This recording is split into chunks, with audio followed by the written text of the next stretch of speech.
আমরা জানি যে সাবজেক্ট যদি সিঙ্গুলার হয় তাহলে সেক্ষেত্রে ভার্বটিও সিঙ্গুলার হয়, সাবজেক্ট যদি প্লুরাল হয় সেক্ষেত্রে ভার্বটিও প্লুরাল হয়। সেজন্য আমরা আয়ের সাথে এম অথবা ওয়াজ ব্যবহার করি টেন্স অনুযায়ী, তেমনিভাবে দের সাথে আর অথবা ওয়ার ব্যবহার করি টেন্স অনুযায়ী।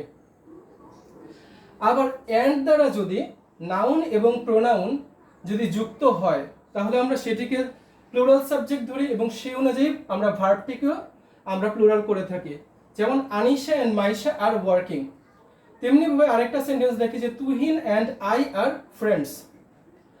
দুটি ক্ষেত্রে আমরা অ্যান্ড যুক্ত নাউন এবং প্রোনাউন কে আমরা প্লুরাল সাবজেক্ট ধরেছি এবং সেই অনুযায়ী ভার্বটিকেও প্লুরাল করেছি। আবার কোনো বাক্যে যদি ইচ, এভরি, এনি, নো, মোর দেন ওয়ান, নান অথবা নো ওয়ান এসবের পরে আমরা যে নাউন বা প্রোনাউনটি পাবো সেটিকে আমরা সিঙ্গুলার রাখি এবং আমরা ভার্বটিকেও সিঙ্গুলার রাখি।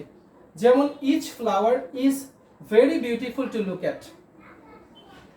আবার যদি এমন হয় যে ইচ অফ থাকে, ওয়ান অফ থাকে, either of, neither of, none of থাকে, সেক্ষেত্রে কিন্তু আমরা নাউন বা প্রোনাউনটিকে প্লুরাল করি কিন্তু ভার্বটিকে আমরা সিঙ্গুলার রাখি।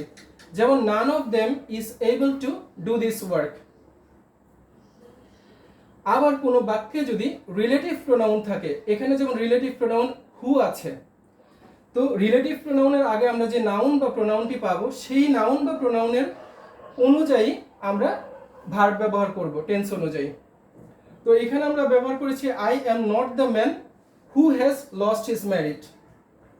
আরেকটি এক্সাম্পল দেখি, it was you who were to blame. এখানেও হু এর আগে ইউ আছে, সেই অনুযায়ী আমরা ওয়ার ভার্বটি ব্যবহার করেছি। কোনো কালেকটিভ নাউন যদি কোনো বাক্যের সাবজেক্ট হয়ে থাকে এবং তার মধ্যে যদি বিচ্ছিন্নতা বা বিভিন্নতা বোঝানো হয় সেক্ষেত্রে আমরা প্লুরাল ভার্ব ব্যবহার করে থাকি। যেমন the committee are divided into two groups. আবার কোনো বাক্যের মধ্যে যদি as well as, with, along with, except, in addition to, together with, accompanied by, followed by এসব যদি থাকে তাহলে তার আগে আমরা যে নাউনটি পাবো সেই নাউন অনুযায়ী আমরা ভার্ব ব্যবহার করব।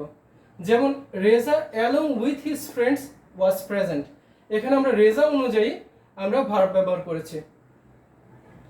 আবার যদি ইনফিনিটিভ অথবা জিরান্ডকে যদি বাক্যের সাবজেক্ট হিসেবে ব্যবহার করা হয় তাহলে আমরা সেটিকে থার্ড পারসন সিঙ্গুলার নাম্বার ধরে নিয়ে আমরা ভার্ব ব্যবহার করে থাকি।